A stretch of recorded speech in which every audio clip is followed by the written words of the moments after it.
Hello and welcome. I'm so excited to have you here. I'm doing a series of interviews with men for my upcoming book and furthering my work of the Man Panel and 10 Secrets Every Woman Needs to Know About Men and some of the resources I put out there earlier. My name is Michelle Marchant Johnson. I'm the host of this YouTube channel and also the host of Love Life Coaching, and I help incredible single women meet and attract the right man. I have with me here today a returning guest, and I'm really excited to have him here because I know he's a great spiritual teacher. And above and beyond that, I was sharing with Guy that he has also some credentials that are really important to me for this project, which is first, he's a man with life experience. And that's a nice way of saying you got a few decades, as do I. And he's also been in a long-term relationship marriage with his lovely wife for many years. And so I want to tap into his wisdom and experience of being a man, and also his experience of being in a relationship with a woman and insights that he can share on that might be helpful to women about men, recognizing all men are individuals, just like all women are. But I think there's some general themes and ideas that we can explore. So this is Guy Finley. He's an incredible expert. He's doing amazing work in the world, and we'll share some of that in the bio, in the links below this interview and interview clips. But just a little bit about him. He's an internationally renowned spiritual teacher and best-selling author, the founder and director of Life of Learning Foundation, which is a nonprofit center for spiritual self-study. He's the best-selling author of The Secret of Letting Go, Relationship Magic, and 44 other books and audio programs that have sold over 2 million copies in 30 languages worldwide. It's amazing. He also offers classes every Sunday morning and Wednesday evening. These classes are free to all and have been attended by thousands of students throughout the world. And what is your website? I want to make sure I get this right, where people can find out more about these talks and all of your resources, Guy. It is, drum roll please, while I look to see what it is that I'm supposed to say. And it is, I don't know, Guy Okay. Finley, it's guyfinley.org/classes Okay. or /letting go. Either way will take you to my website. Okay, guyfinley.org /classes or guyfinley.org, not .com, .org, right? Yes, / letting go. Yeah. Letting go. Okay, great. And we're going to put the links to all of this in the show notes and everything like that. But Guy, I think that this is amazing and wonderful and very generous that you offer these classes. So if you resonate with Guy, I want to invite you to check those things out, as well as we're going to put a link to a complimentary gift that Guy is going to offer in the show notes as well, which is called Relationship Magic, Waking Up Together. And this is an audiobook. And this is a very generous gift that Guy is offering to our audience. And we'll put the link to get that underneath the interview and also in the show notes.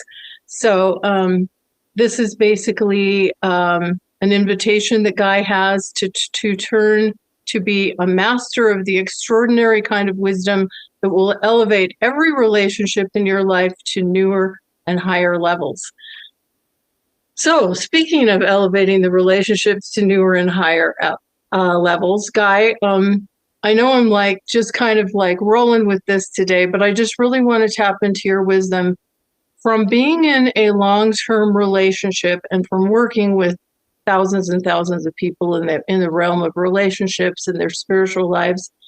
What are just a few, this is very open-ended, what are just a few of the key lessons, takeaways, things that stand out for you that you think would be important for our audience to know?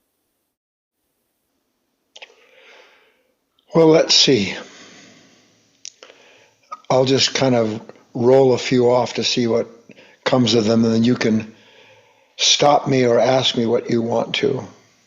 Okay. I think the very first and foremost one would be to understand that you're not the only one in pain. Mm. When we're suffering, we have no concern whatsoever about what another person is going through. You get angry at somebody, you're justified. They're the victim and the source of your suffering. They're the cause of your suffering. You're the victim of it. That's what negative reactions do. They instantaneously divide us into adversary and who in us, or whatever it is in us that feels it's being unjustly attacked. But if we understood, which is to the heart of the work that I do, that there's no moment, quite literally, in which every human being isn't suffering some form of disturbance.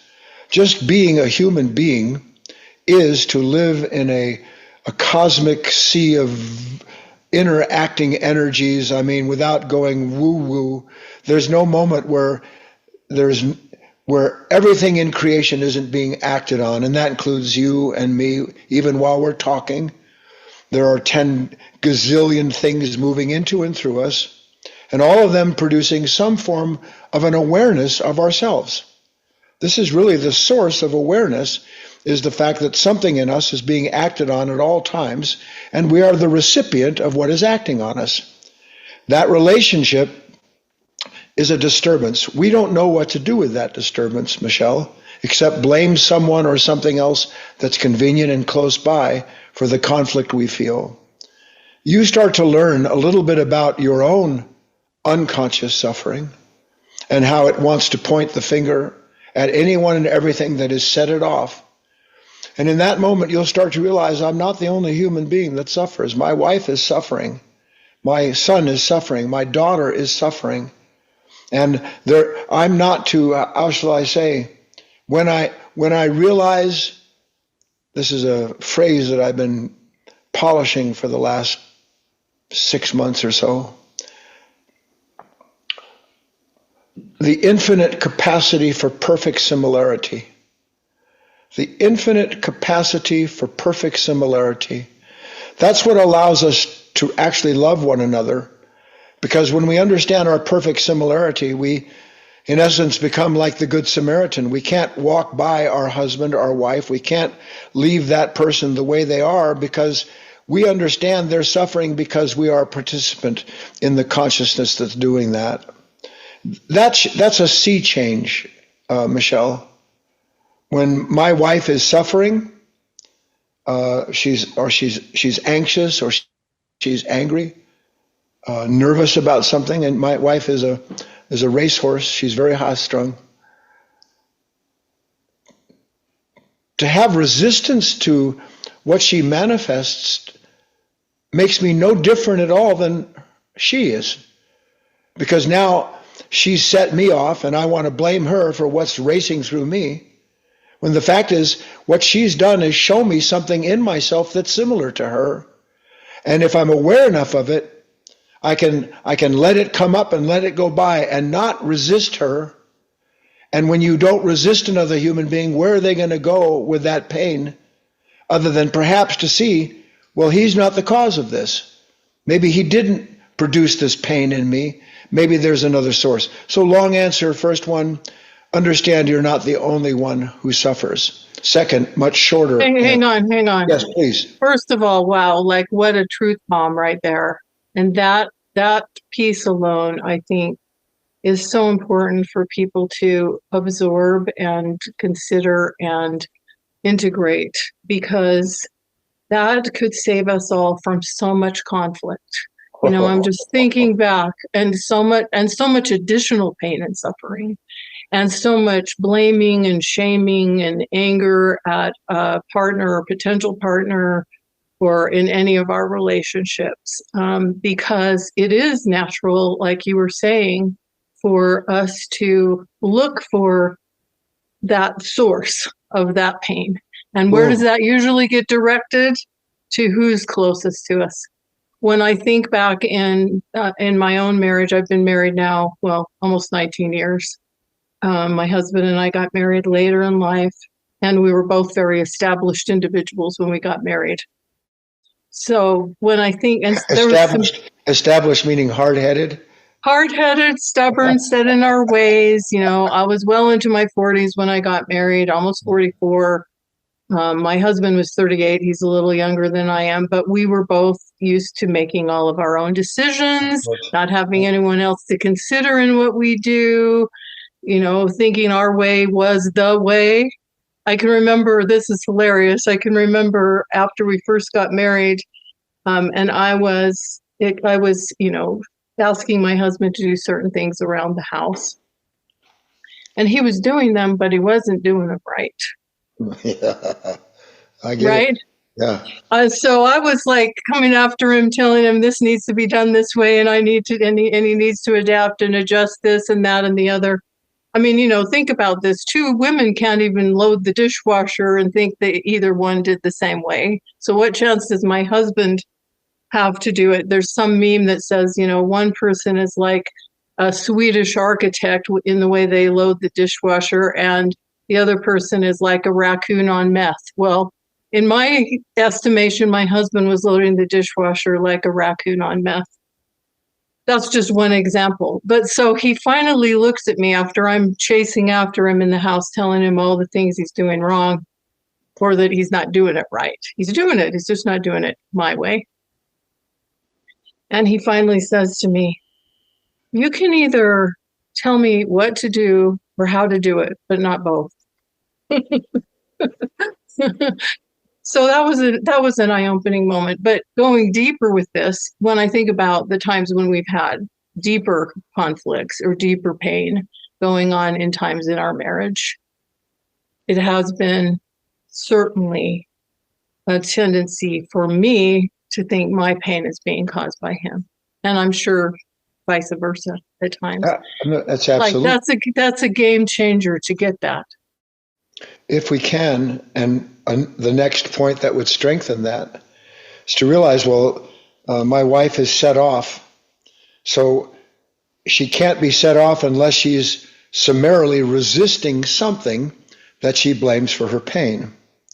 Usually it's whoever's closest, but it doesn't have to be that way. She could be set off and railing against XYZ, and I have a different opinion than she does about XYZ. It makes no difference. Here's the key, that when a person is resisting something, whether it's another person or a moment in time, resistance ensures that you will never understand the truth about what you're resisting, because resistance can't learn.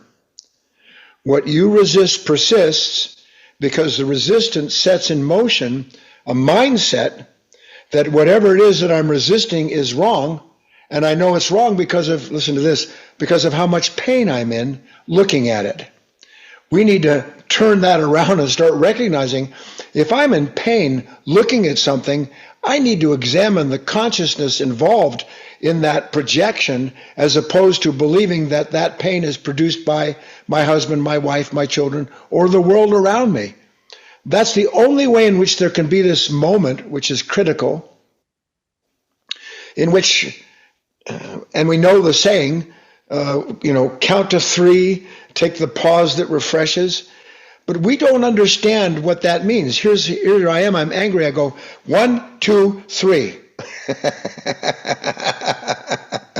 That might just give me enough time to get madder.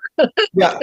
The real pause is the shift in perception, not what we find new ways to blame for the pain we perceive. So the real pause is coming back to myself and realizing, in this instance, I have been upset 1,000 times with this person in this way. She has this tone to her voice. Ugh. She coughs with a certain edge. Ugh. Could be you when you live with somebody. My wife and I have been together for 43 years. You live with somebody long enough, odds favor that there will be something in their personality that's going to begin. Now listen, this is important. To do within you what you think proves that they should not be that way, or they should at least try to change. as opposed to realizing that idiosyncrasy has been setting me off for 43 years.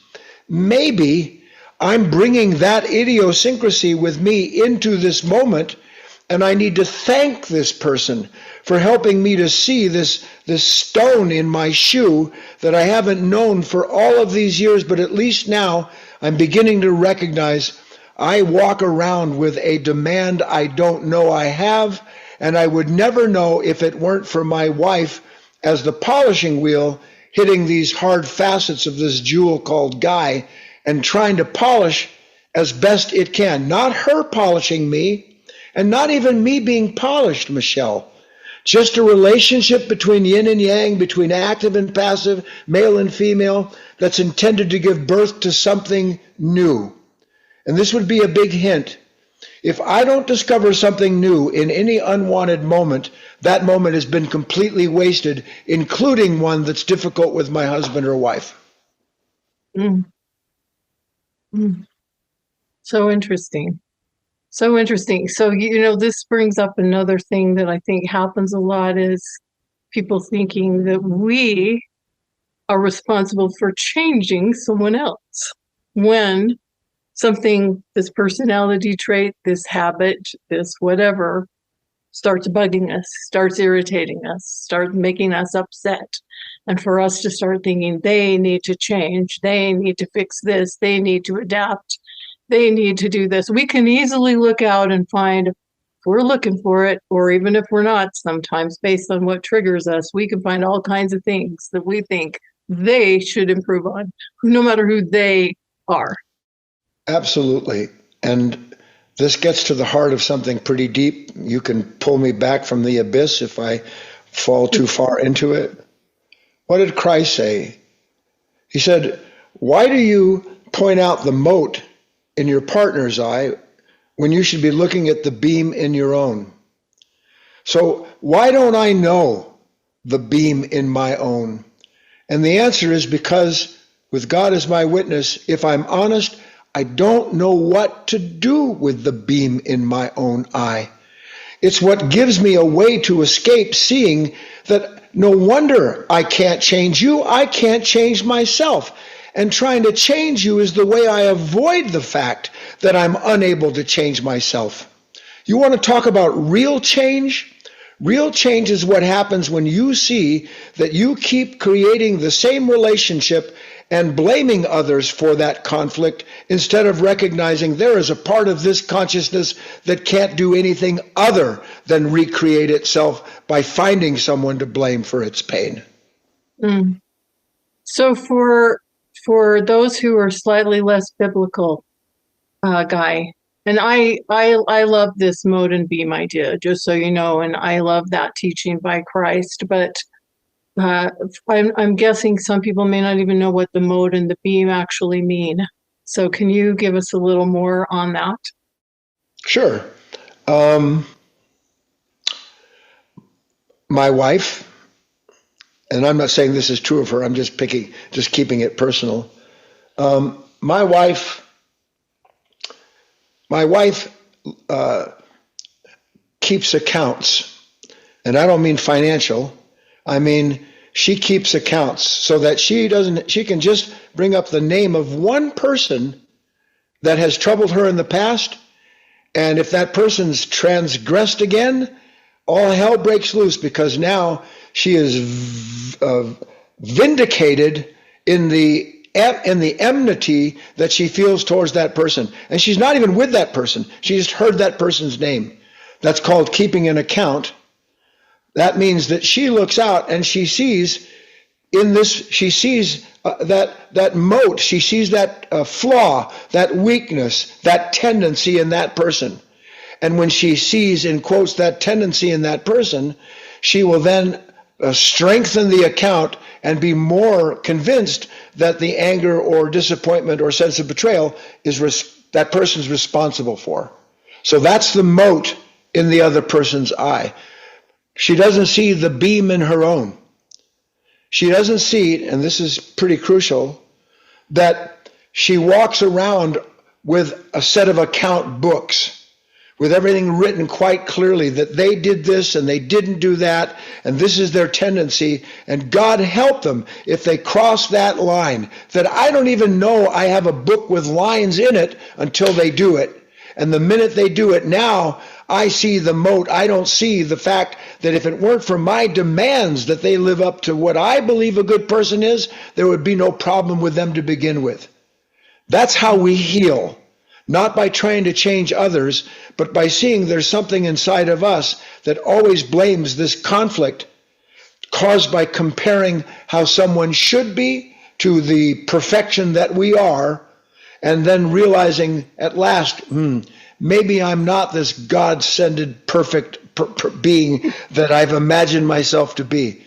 Everything beautiful comes out of discovering where it is, not that others have missed the mark, but where we miss the mark by wanting to punish them for it. Mm.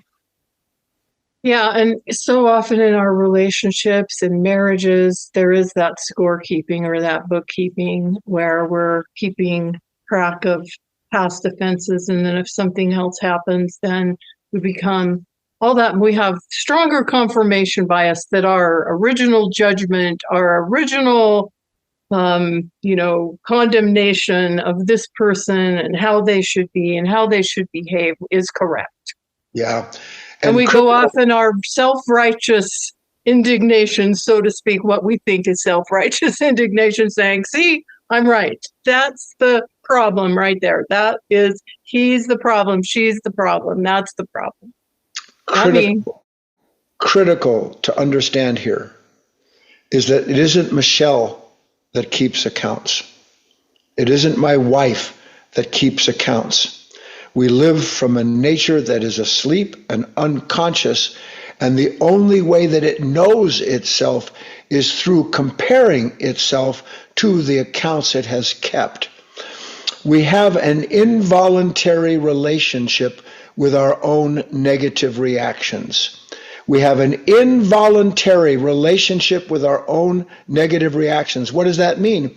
I don't know that I'm going to go nuts when she does this. Well, who is this me that suddenly shows up when that person repeats the behavior that I think is broken? Where is it? It lives in this darkness, in Plato's allegory of the caves. It's a shadow that we don't know. We are identified with this consciousness, and we keep trying. No one's saying, Michelle, that we aren't trying to be the best people we can. But if I finally recognize, sweet God, I've tried to change not being angry with my wife when she does this for a million gazillion years, as has everybody else that realizes anger can't help. But it's still there. So now I judge myself for being someone who can't give this up, instead of understanding the only way this is given up is when a person gives up the identity derived from that negative reaction, because they understand, yes, there's a reaction, but it is not I. My task is to see it, to bring it into the light of that awareness, and let this new understanding make the changes that only it can make. Not I trying to do the good, but letting what is good act on that which remains unconscious inside of me. Can you say more about that, Guy, how we bring that into the light and how we do that? Because it feels like I want to make it real tangible for people as they're listening. It's an extraordinary thing. I'll go this way with it. So imagine, listeners, that you have a friend you grew up with, and for most of your life with this friend, whenever something happened, they were always the first one to point out what was wrong with it. And then one day you're thinking to yourself, my friend, all these years I've been grateful for her pointing out what's wrong, because then she always tells me what's right. And when she tells me what's right, then I know what to do. But now I'm 30, 40, 50, 60, 70 years old. I have the same friend still pointing out what's wrong and telling me what's right, and nothing's changing at all. And not only that, but I'm suspecting now this isn't my friend at all, because all that's happening is it's keeping this relationship First with this unconscious nature. That's what the friend recognizes. The part of me that instantly starts talking to me, telling me things to do about the situation. And to realize that that nature, that level of self, is deaf, dumb, and blind. The blind shall fall in the pit, all that business. Now I have at least something I can start working on that's real. All right, so wait a minute. I'm with my husband, and he just did it again. Sweet God, when is he going to learn? And in that moment, I hear the question. I don't just let the answer to the question appear with it, because it always does. When is he going to learn? Well, he's never going to learn. Well, what are you going to do about it? I don't know. Maybe I'll separate. Maybe I'll start laying down demands. Well, that's a problem with demands, because they always do this. Oh, you're right. And we're in this dialogue, I call it a dark dialogue, with ourselves, that if we had been awake in the moment when that question came, when is he going to learn? I would see there's blame inside of the question. Right. The question has determined he's to blame, because I don't know what else to do with my pain. But now I can start to realize, this friend that always asks me, what are you going to do? Not my friend at all, because all they do is reincarnate this consciousness and the conflict in my relationships with everyone. Mm. So what do we do with that when that initial question shows up? We recognize, like when that question shows up, when is he ever going to change? My husband has done this again. I mean, I know so many people can relate. My wife or my husband, they've done it again. When are they ever going to change? When are they ever going to do it differently? So what do we do with that question? And how do we go in a different direction? How do we empower ourselves not to go down the rabbit hole? You first, big picture, then I'll drill down. You might want to write this down if you have any interest in what I'm talking to with Michelle. Doing is downstream from being. Mm. Doing is downstream from being. So if I'm doing the same old, and expecting a different result, which is Einstein's definition of insanity, right, then I have to suspect that whatever's telling me to do what I'm doing is not my friend. So first, doing is downstream from being. Next, and most critical perhaps to this question, what do I do?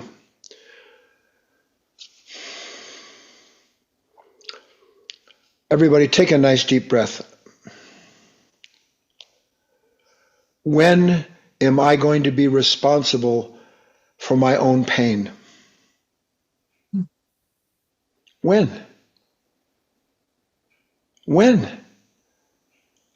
Because if I'm even slightly attentive, I can see I've been in pain over every last thing for 1,000 years, and I still am convinced that what I'm looking at is the source of my misery. So that I, with a great convenience, always have something to do about someone who is causing this suffering. When I've changed partners, I've changed places, I've changed my body, I've done a million things, each one a condition guaranteed to bring an end to my pain, and wherever I go, God help me, I'm still suffering. So if I actually understand that question, then I also know what has to happen. I'm going to have to explore my own pain, my own consciousness, instead of finding something new to blame for it. This is where the spiritual rubber meets the road, which is why I told everybody take a deep breath. Because this world doesn't know what to do without an enemy. Without someone that's the source of my suffering, this political party, that religious group, this country, this ideology, this belief, my husband, without something like that, what am I going to do with all of this disturbance inside of myself? But if you really ask that question, and then you realize, you know what? God, I want to get angry. I'm burning up inside, but I've been burning up inside for 1,000,000 years. What would happen if instead of looking out, I looked in and noticed clearly I couldn't be on fire if something in me hadn't met that person, that moment, with an insistence. And then I start to realize, well, what's this insistence about? I don't know who I am if you don't confirm me the way I've imagined myself to be. I don't know what's right or wrong unless you accept my authority and never challenge it. So that we really get down to the brass tacks here of realizing that if change is going to take place, it's not going to begin with me changing you. It might help if you changed and it was in such a manner that I was thrown back on myself. But if I'm going to change my relationship with another human being, it is going to begin recognizing where it is that this consciousness clings to its solutions, and every one of its solutions has proven itself useless. Look at the world. We're looking at male, female, husband, wife, and stuff like that. But if you look at the world in terms of yin and yang, male and female, you can see all that's happened in all of this time. Instead of what is intended to take place in this relationship between active and passive forces marrying, you have conflict. And then the more conflict you have, the more reasons there are to validate being a victim or calling someone the punisher. We are intended to discover a completely new order of ourselves, Michelle, in every last encounter with another human being once we understand the purpose of that encounter. Wow. I mean, this is, like you said, this is brave new territory. This is deep spiritual work, right? It is not our natural tendency. No, it's not. It's not. No. But if we don't do this, all we become is the reincarnation of a consciousness that can only resist what it doesn't like. You tell me, Michelle, what are my alternatives when I'm angry? What are my alternatives when I'm angry? Where do I get them from, and what are they? Help the listener. Here I am, I'm angry. What are my alternatives? Yeah, what are the alternatives? Nothing really good. Lashing out, acting out, punching a wall, breaking something, causing a car accident, getting drunk, taking drugs. It's binary. Fight or flight. That's it. Anger, betrayal, regret, depression, fear with another human being, binary. Never does an anger say to you, Michelle, you've been listening to me mislead you for 40 years. Why don't you learn something about me so that as you do, you can begin the divorce process with a part of your own nature instead of coming to a divorce with someone that you love because you keep butting heads because all there are is two goats, two lower natures blaming each other for the headaches. Mm-hmm. Yeah, wow, so powerful. I'm thinking about this and I'm kind of backtracking a little bit. Sure. As I work with women, and of course, being through my own experience of many years of dating, I used to joke and say I was going to write a book called Dating for Decades, chronicling my dating adventures and misadventures. So not a date over lunch, decade dating. Yeah. Dating for decades went on forever. And as I've learned more, one thing, and in working with so many women over the years, one thing that I've learned a lot about is that we all come into various relationships, but we're specifically talking about romantic relationships here, with expectations. Now, here's one of the tricky parts about this is we don't even often know what those expectations are 100%. Until we bump up against them in the context of a relationship. And then it's like, oh no, this isn't how it's supposed to be. This isn't how you're supposed to be doing it. This isn't, and we didn't even know, and heaven help the partner. Of course, they don't know what that expectation is and that they're failing to meet that expectation. I mean, I think that is it's one of the roots of some of these things that we're talking about. It is, and you've just used your words to describe something I said to you a little while ago. This is an involuntary reaction. I have an involuntary relationship. I don't know. When I was 18 years old, I might have even talked to you about this in one of our early interviews. First time I had my heart crushed, I couldn't believe it. How could this happen to me? You know, she slept, went behind my back, and I remember I was in I was still living at home, and I was beating my head against the wall, and my mother said, "What are you doing?" I said, "I'm never going to love again. For the rest of my life, I will never fall in love again. This is too painful." And if you don't think that that impression becomes a psychological snowball gathering mass as you go through subsequent relationships, so that everything about your view, once that's happened, sees the partner with a certain suspicion. Are they looking at the waiter? You know, are they whispering on the phone about me? So that there's a constant unseen current of conflict with behavior that has nothing to do, most likely, with what you have convinced yourself you're never going to do good. So you live in fear that this person will be like the person before. And you don't know that you're living with this fear because it appears as an involuntary reaction. And the involuntary reaction is completely justified by the pain that comes up in that memory and says, see, here it is again. And it isn't it again. It's you again. And it's you again, and it's you again. And until you know it's you again, there can be no U-turn. Thank you very much. I'll be here all week. Mm-hmm.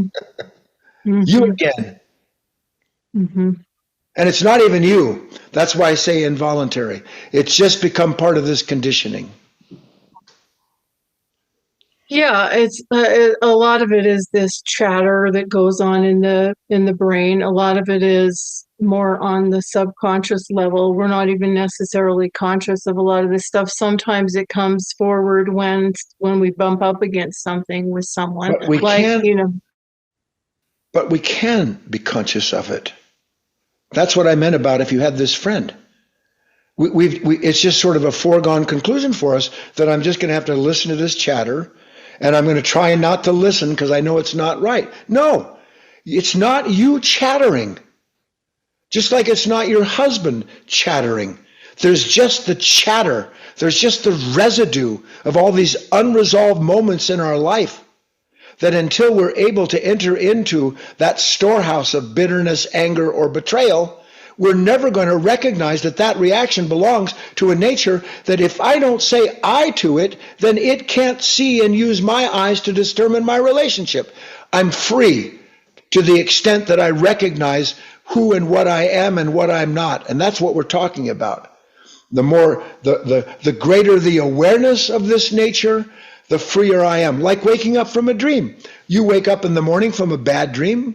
Do you think to yourself, boy, I wish this dream could go on? Or are you grateful something woke you up and now you realize that was what a bloody nightmare that was? With God as my witness, one day, if a person works persistently, they will have relationships with life where they will think to themselves, thank God I woke up, because now I don't have an enemy. Now I have no one to blame anymore, which means I don't have to make plans, which means if I don't have to make plans, I don't have to be afraid they won't come to pass. So you enter into a spiral that goes up instead of this downward spiral born out of resisting everything that you blame for this pain. Mm-hmm. So for those, and I think this includes pretty much all of us in one way or another, we have these past traumas. You mentioned, how devastated, how brokenhearted you were Absolutely. with this Yeah. first breakup. I had some of those, and, here I am in my 60s, and I still think back on, something that happened when I was 20, 21, right? That's still when I think about it, still a pain in my heart. How do we heal? How do we forgive? How do we release? So those, in addition to the awareness of them, and like, I can say, okay, that stems back to this time. Like you were saying, this stems back to this 18-year-old brokenhearted relationship and how that was like picking up steam as you went into other relationships. How do we I know this is maybe not a simple question, maybe it is for you, but how do we heal from those things to the point that they no longer have that same influence? So let's use you as an example. Okay. So you said, and it's still going on to whatever extent it's true, that you'll be having your coffee and you'll hear, "We've only just begun to live." And all of a sudden, you're my back on, 21-year-old relationship you're back when I on the was beach. 21. You're back on the beach, and first it's lovely, and then the mind flips to, well, it's not you, it's me, you know, and now the sweet memory turns very bitter. So far, so good? Yeah, so far so good. Painful, like you described, like devastatingly painful. Like I never love again. Okay. Yeah, Right. rejection, betrayal. Yeah, on and on. Yeah. Would you, Michelle, listeners, whatever your name is, if you were invited to an art show of sculptures and paintings and you got there, and by and large you enjoyed everything, but when there was this one piece of artwork, wasn't that big on the wall, and when you looked at it, you thought to yourself, sweet God, who would ever paint something like that? They're out of their mind. I hate that. And then you go and buy it so that you can put it on your wall, so that when you get up in the morning, the first thing you can do is look at this picture that you can't stand. What would you think of somebody who did that? Insane. Crazy. Crazy. What inside of me wants to revisit a scene from my past that when I do, I suffer? Mm. And when you understand that that nature needs you to revisit the images and these memories because it keeps that sense of self present and alive, then you realize, you know what? I'd rather not be alive as Michelle anymore, because whatever it is that's tempting me, and that's the proper word, says, you know, remember what they did? Remember how they spoke to you? Are you kidding me? I would never be like that. And now you're in this dialogue I was talking about, and you're looking at a picture that has been brought to life by something that wants the pain born out of you revisiting and then resisting the image that your own mind brought up. That's all you have to see. Because once you catch that a few times, you'll be there and something go, Papa was a rolling stone. And you think, God, my father, he was the worst human being that ever lived. Wait a minute. Something wants me to go back and think about how my dad abused me. Because the thought is, if I go back, I'll resolve this somehow. You've never resolved and cannot resolve anything in your past. But what you can do is resolve never again to be tempted into identifying with a consciousness that creates the conflict, that then it blames on others. This is magnificent work when you see the depth and breadth of it, because it means I'm intimately involved in my own relationship with myself, first and foremost, and then with every other human being I meet. And if the one isn't right, the other can't be. Mm-hmm. Yeah, so why are we tempted to go back to those things? What does that do? What does that do for us? If there's something in us that wants to go back to those, is it that then we have reason to, or we have someone to blame for our other problems, our other issues that we've had in life? If that hadn't happened to me at 21, that's it. Boy, I wouldn't have had to go through the dating for decades and all the challenges I had. And, is that it? Yeah, because this revisitation of victimization ensures that that sense of self that was present and painful and powerful back then, I live again. What lives again? That nature lives again, not I. So the more you realize the revisitation of the betrayal isn't that someone else victimized you. They may be the worst person that ever lived. Perhaps they said unconscionable things. But what has that got to do with me in the present moment suffering the pangs, the slings and arrows of a pain 20, 30 years ago. Something wants that identity to be revisited and reincarnated, and it won't be me that does that anymore. The clearer you see it, the freer you are. Not because you have power, but because you're no longer powerless in the hands of that unconscious nature. Mm-hmm. Mm-hmm. So for people listening, myself included, Guy, if we're learning a lot of new things and in this conversation, and some of these ideas are new and we haven't been getting it all right. When do we get it all right? How do we forgive ourselves? Like, how do I forgive myself? I'll use myself as an example again. Not that I'm trying to make this all about me, just trying to use this as something that might be a catalyst for other people. How do we forgive ourselves? Okay, if I've, been mired in this since I was 21, that's affected me in some way. And it's weird because in my case, I feel like there were years where at least I wasn't really aware it was affecting me. And then later, like more recently, then this is like resurfaced again, which is kind of strange to me, which is kind of odd to me. And then I'm like, I feel like, okay, so because that did affect me, obviously, even though maybe I wasn't realizing how much it was affecting me for years, I feel like I wasted a lot of precious time, a lot of precious energy, got myself into some situations that I might not otherwise have gotten myself into in relationships, because my self-esteem was affected, my confidence level was affected, all of these things. So it had great power. I guess in our conversation, I'm realizing I gave it great power. But how do we and then I felt like there was a period of time where I was like free from it, in at least from an awareness standpoint. Now it kind of resurfaces again. So I'm asking these questions because I know that many of people in our audience, in fact, the vast majority, will have had something, somewhere, some kind of experience in a relationship that has been a profound influence and experience in their lives. So yeah. I'm really going deep with this because I really want to help people.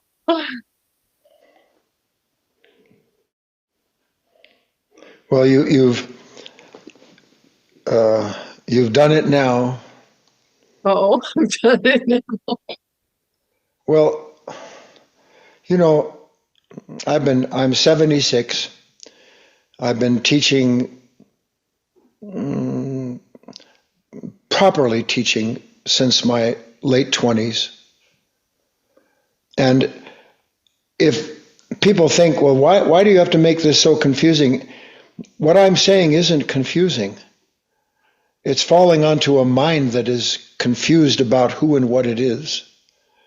So that I want, more than anything, for people to understand what I myself have been given to understand.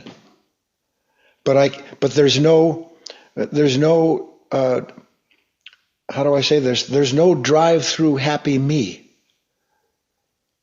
We want a happy meal for I was going to say for $48. Yeah. Soon to be 76. Yeah. Oh God. So I'm going to say what I need to say. I hope it falls on open ears and seen with real eyes. Where in the name of God did we get the idea that we are supposed to forgive ourselves? Where did that come from? When does it come to me I need to be forgiven, other than when my mind has revisited something from the past and is saying, you are a terrible person, Guy. Look what you did to your little brother when he was 7 years old and you did that. Look how you lied to that person so that you could get an advantage in that business deal when you were 27. You're never going to be forgiven for that. Oh, please, I want to forgive myself because I'm in so much pain when I revisit the past. And then we start to see what I said to you before. Who takes me to that moment? Who wants to go back to the terrible things I've said and done so that when I'm reminded of this terrible nature that now I'm feeling as me, something to say, you need to forgive yourself, or you need to go find somebody out there who will forgive you. So this is big stuff. And I don't care what religion you're from. I happen to be a little prejudiced towards the Christian Judaic, but I know the Eastern teachings as well. Christ never said, I forgive you. He said, you're forgiven. That means that in the moment where you see for yourself, listen, that you could not have done other than you did, in that moment you cannot judge yourself anymore. Because can I want forgiveness without having judged myself? It's impossible. So my idea of forgiveness is intimately connected to this idea of judgment. Judge not that ye be not judged. So that when I see the futility, the lie in judgment of others, in that moment I am free of seeking forgiveness for myself. And now the next part of this. When we judge others, it's because we believe they could be other than they are, don't we? Mm-hmm. Mm-hmm. But where do I get the idea that you can be other than you are? Where do I get that idea? Because I am other than you are. Wait a minute. If I am other than you are, why am I holding your feet to the fire for being the way you are? I'm not other than you are. You're showing me that I'm not other than you are. And when I see that, God help me, you can't be different than you are, not that I won't do everything I can with my love to show you and help you, then realize, you know what? I can't be other than I am. It's a trick. How do I know I could be other than I am except for judging myself after I've done the evil I don't want to do? That's when I know I could be other, by something that judges me for not being other. Are you following me? Yes. So the judgment piece. Wow, that's so huge, right? Well, so judging ourselves, judging others. So here I am, and my whole life I think to myself, why can't my wife learn to sneeze quietly? It sounds silly, but when she sneezes, the Geological Society sends out notices. It wakes the dead, huh? and over years, I'd talk. Sometimes I'd put my hands over my ears, everything to let her know that it was bugging me. She can't do other than that. So I don't have to believe anymore in my own resistance, because I understand she is as unable to change her behavior as I am unable to change my reaction to it. Nothing to be forgiven, only something to be seen so clearly that there's no more judgment anymore of that person or myself, and then it is forgiven because that consciousness no longer holds sway over everything it blames for its suffering. Mm. Very powerful. It's big stuff, like I want to, because who hasn't done horrible things? Who doesn't continue to do horrible things? You say, I'm this, I'm a master, I'm a teacher, I'm a schmendrix, I'm all these things. And then you're right there in the mix doing everything that makes the world exactly the way it is. And then you catch a glimpse, you go, oh God, I'm a terrible person. Please forgive me. The self that makes those mistakes can't be forgiven because it doesn't exist outside of imagination.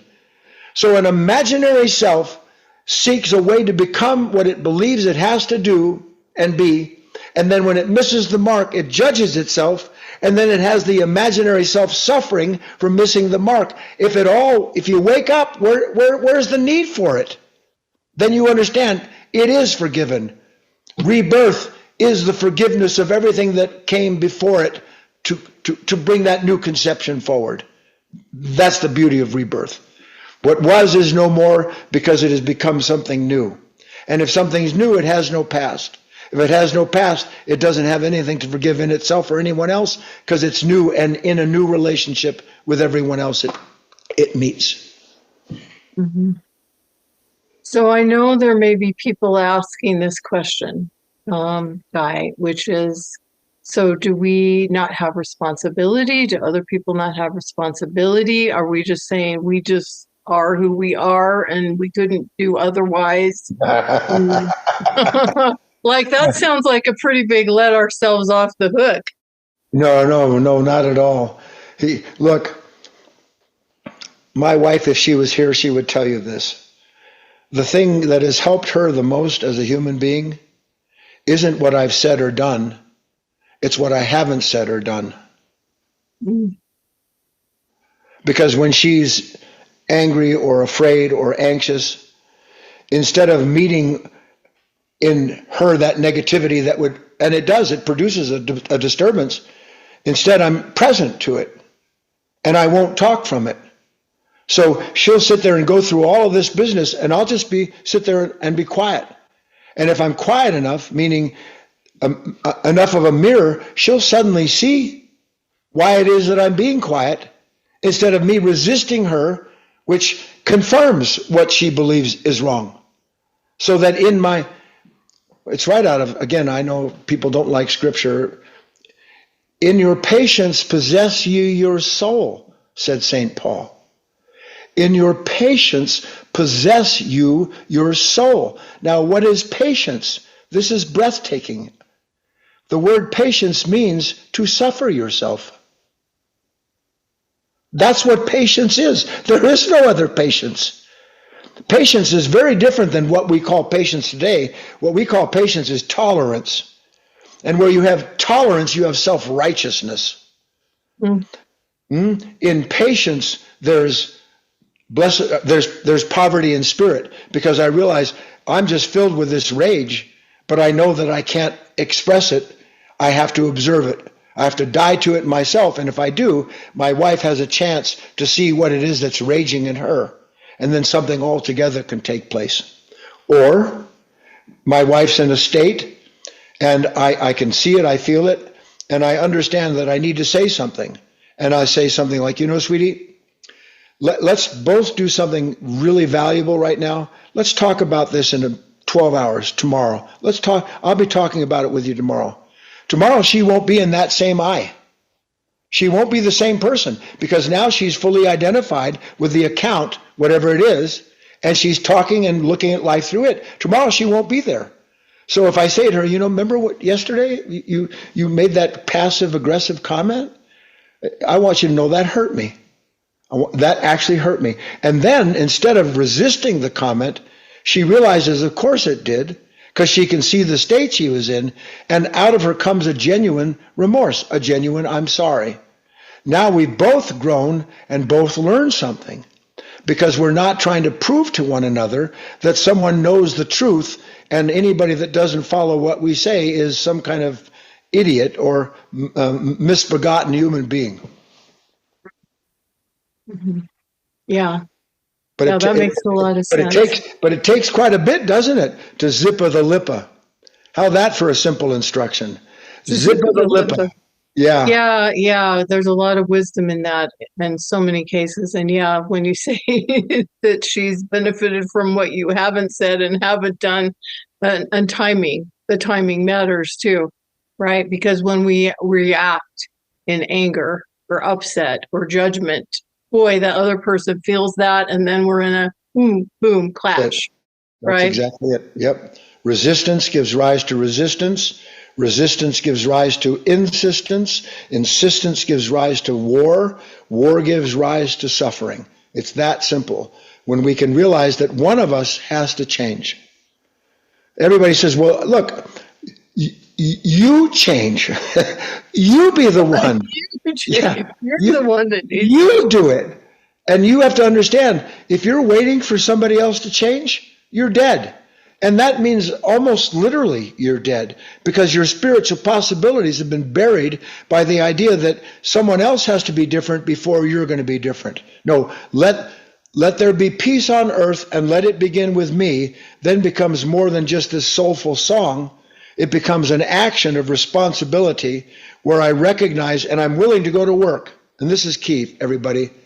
Don't judge yourself You understand some of what we talked about? You say, oh, I'm going to zip of the lip, and the next thing you know, rah, rah, rah, rah, rah. Okay, I'm in training. I'm learning. Now I know something about myself I didn't know before. I thought that, oh yeah, I can do that. And I'm gonna suffer myself instead of make you suffer me. And now all I am is trying to make you suffer for the pain I blame on you. Holy cow. Oh, that's what they said. Involuntary. Ah, now I see it a little more deeply. There's something in me that acts before I know it's going to act. Holy cow, doesn't that explain a lot? Yes, it does. Well, I'm going to double down with my intention to understand what I have yet to see in myself. And then it begins this beautiful upward path where a person begins to actually discover the purpose of being a human being as fulfilled through their relationships, instead of relationships as the way in which I discover my purpose. Nonsense. Mm-hmm. Well, I think that comes back to we've kind of gone full circle here, where you said early in our conversation today, when am I going to take responsibility for my pain? Yeah. Right. Yeah. And God, and even if you don't believe in the word God, which I don't blame you, words are useless. But then for the first time in your life, I often say this, you mean it, God help me. Because of myself, I cannot do this. But I can see that and begin to surrender the idea that somehow I'm going to take command of myself and I'm going to bring all of these relationships into perfect harmony.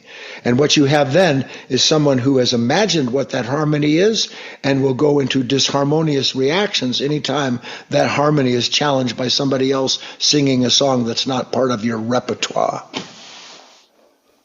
Yeah, and causing us fear and judgment, and revealing. We deem it that it's causing us fear. Let's change that word forever. Not causing, revealing. Revealing. I like it. Revealing.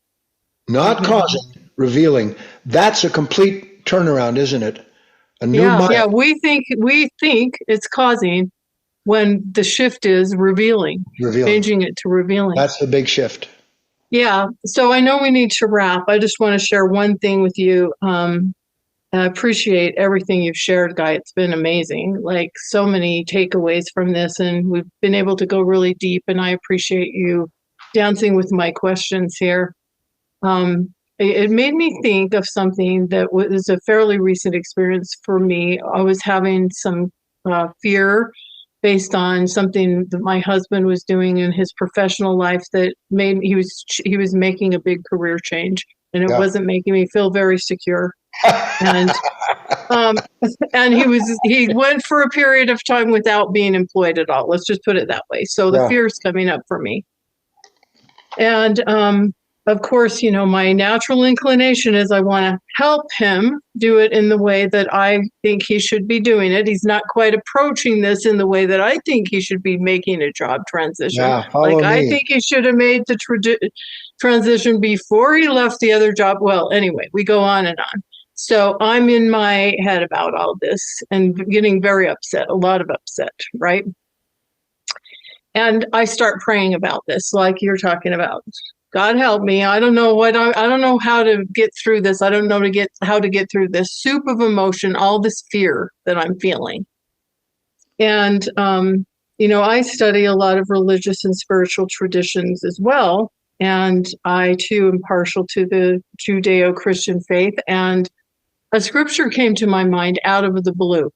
And I think it applies here.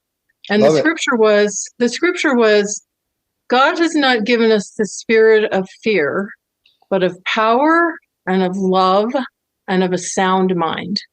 Yep. So that scripture came to me like a thunderbolt, and from the Bible, and I started really breaking down the different parts of that. God has not given us this power of fear. So whether you're Christian or not, this fear is not an inspired place to be. You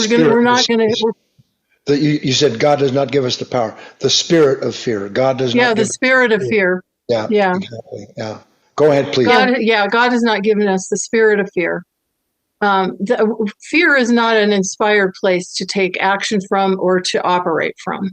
So that's the first thing that became very clear for me. I started breaking down the parts of this scripture. Then, but it's given us the power of, so now I can't think of the scripture. It's given us but it's given us power. So I'm like, so what's my power in this situation? Where do I have power in this situation? I have power over my own thoughts, my own actions, how I show up, encouraging and having a positive belief and faith in my husband, because he's never really let me down. I have power in that area. In other words, I don't have power over what he's doing and how he's approaching this, but I have power over me and how I'm showing up. And of love. I have the ability to show up from a place of love. Like, what a better place for me to show up from than a place of fear. If I'm showing up with him in my interactions with him in life from a place of love rather than fear, wow, that's amazing. That's going to be an amazing transformation, and of a sound mind. And I started thinking, okay, so maybe this isn't going the way I think it should be, or as fast as it should be, or he's not approaching everything the way I think it should be. But I can think about things strategically, how we're going to handle this, or how we're going to handle that, or how we cut back a little bit here, or what we do if this takes longer, or whatever. I just started thinking about, or things I can do in my own business, or those kinds of things. And you know what? That totally shifted everything. When I totally got, God has not given us the spirit of fear, but of power and of love and of a sound mind. And I really broke that down in this situation. It transformed the whole experience. And I was able to relax and feel peaceful and be loving and be supportive and be encouraging and being in a place of faith and love rather than a place of fear. It transformed everything. It was like unbelievable. How this one little thought, I call it a divine download, this scripture that came to my mind, transformed everything in what was happening. Let me strengthen it for you a bit. Okay. I'm going to wrap all this up in a nice package now. Okay, good.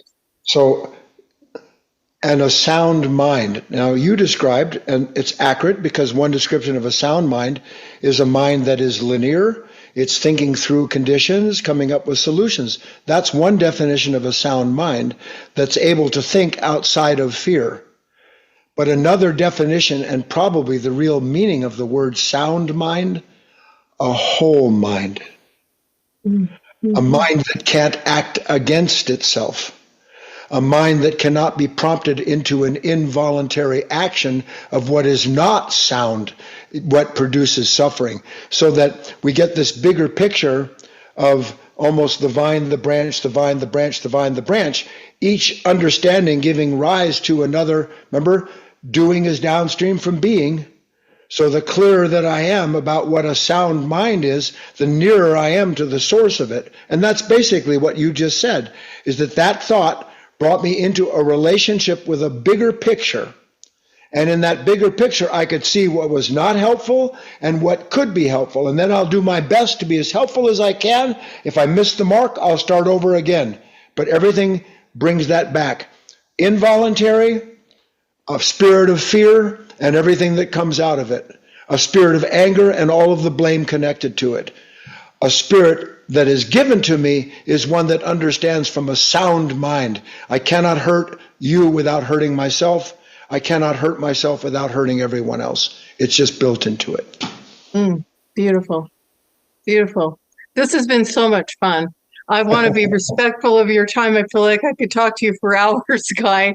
I want to give you just a chance to just to share a little bit about your ebook. Audiobook. Is it an ebook or it's an audiobook? The Relationship Magic, Waking Up Together. It says that full audiobook. It's an audiobook. I had to think, I don't know. It's an audiobook of Relationship Magic, Waking Up Together.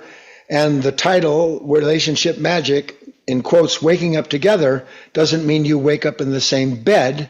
It means that you use your relationships to discover the magic that love has brought you together to realize.